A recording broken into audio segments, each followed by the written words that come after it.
The more he helped, the less he mattered. At first, no one noticed it, not even him. People called when they needed something. They showed up when they were stuck.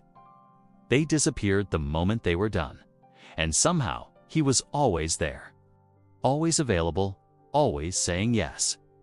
He told himself that this was kindness, that good people didn't set limits, that being needed meant being valued.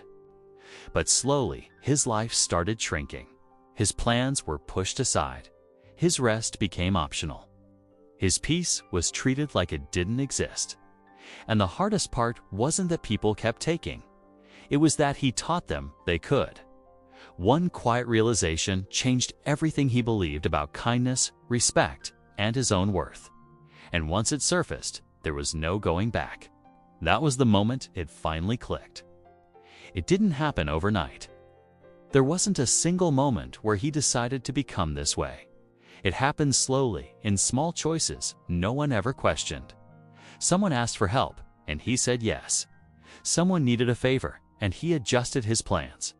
Someone crossed a line, and he told himself it wasn't a big deal. Over time, those small yeses became expected. People stopped asking how he was doing. They stopped noticing what it cost him. They only noticed that he was there. Reliable, convenient, always reachable. And every time he chose them over himself, it reinforced the same quiet belief that his value came from being useful. That saying no would make him selfish, difficult, disposable. So he kept saying yes, even when his body was exhausted and his mind was begging for space. He told himself this was just how life worked, that everyone felt this way, that someday people would appreciate his kindness and return it. But that day never came. Instead, the weight grew heavier, not because he was doing too much, but because he was slowly disappearing from his own life. And deep down, he knew it, just didn't know how to stop. The moment that changed everything didn't look dramatic from the outside. No arguments, no raised voices. Just another request, arriving at the worst possible time. He had something important planned. Something he had been putting off for weeks, maybe months. Something that mattered only to him. And just as he was about to finally take care of it, his phone rang. Someone needed help, again. He hesitated for a moment. He felt the familiar tension rise in his chest, the urge to protect his time, and the fear of disappointing someone else. He told himself it would only take a little while, that he could handle his own things later. So he said yes. By the time he got back, it was too late. The opportunity had passed. The moment was gone. And he was left standing there, staring at what he had once again sacrificed without even realizing it. That was when the exhaustion hit him differently. Not physical, emotional.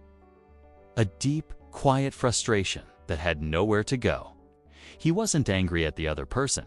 He was angry at himself. Because this wasn't the first time. It was the pattern. And for the first time, he couldn't ignore the truth anymore. Every time he said yes to everyone else, he was quietly saying no to his own life.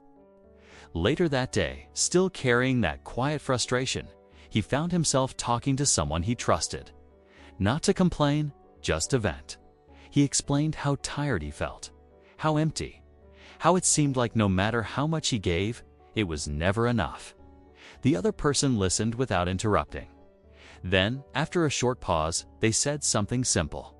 Something he wasn't expecting. You're not tired because you help too much. You're tired because you never choose yourself. The words landed harder than anything he had heard before. There was no judgment in them. No advice, just an observation. And the more he sat with it, the more uncomfortable it became. Because it felt true. He realized that no one had forced him to say yes all those times. He had chosen it. Not out of kindness, but out of fear. Fear of being disliked. Fear of being forgotten. Fear of what would happen if he stopped being useful. And in that moment, he saw it clearly. He wasn't protecting his relationships. He was avoiding discomfort. And that realization stayed with him long after the conversation ended. The next time someone asked for help, he felt it immediately. That familiar pull. The reflex to agree before even thinking. His mouth almost formed the word yes on its own. But this time, something stopped him. Not confidence, not courage, just awareness. He paused. Only for a second, but it felt much longer. His heart raced, his mind flooded with all the usual fears. I'll be upset. They'll think I've changed. They won't ask again. And for a moment, he almost gave in. But then he remembered how it felt standing there earlier, watching another piece of his life slip away. He took a breath and said something that felt strange in his mouth. Not today. The silence that followed was heavier than he expected. The other person looked surprised, slightly uncomfortable, then disappointed, and walked away. He stood there alone, replaying the moment over and over, wondering if he had just ruined something important. The guilt came quickly, sharp and familiar. But beneath it, there was something else, something quieter. Relief for the first time. He hadn't abandoned himself. Nothing dramatic happened.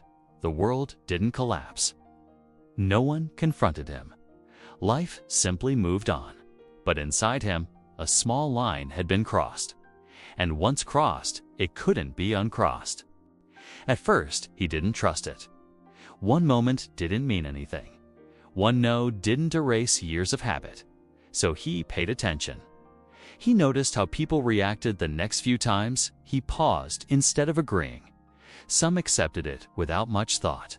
Some pushed back. A few seemed confused, as if they were meeting a version of him they hadn't seen before. But something subtle was happening. Fewer last-minute requests, fewer assumptions that he would drop everything. And in the spaces that opened up, he found himself breathing differently. Mornings felt slower. Evenings felt quieter. He had time to finish what he started, time to rest without apologizing for it. And with that time came clarity. He began to see how often his yes had been a way to avoid his own discomfort. How being endlessly available had kept him from facing parts of his life he had been neglecting. As he showed up more for himself, something else shifted too. People didn't respect him less. They adjusted. Some stepped back. Others met him on different terms. And for the first time, he realized that boundaries didn't push people away. They revealed who was willing to meet him with respect. That understanding didn't come as a rush of pride. It came as calm, a quiet sense that he was finally standing on solid ground. It didn't feel like a victory. There was no moment where he looked around and thought everything was finally perfect. What changed was quieter than that. One evening, as he sat alone with time that used to belong to everyone else, he realized something had finally settled inside him. Saying no had never been about controlling other people. It wasn't about being stronger or colder or more disciplined. It was about honesty, about admitting that his time mattered, that his energy mattered, that his life didn't exist only to be convenient for others. And that's when it finally clicked. He hadn't lost anything by setting boundaries. He had gained himself back. The people who stayed adjusted. The people who only took drifted away. And for the first time, that didn't scare him.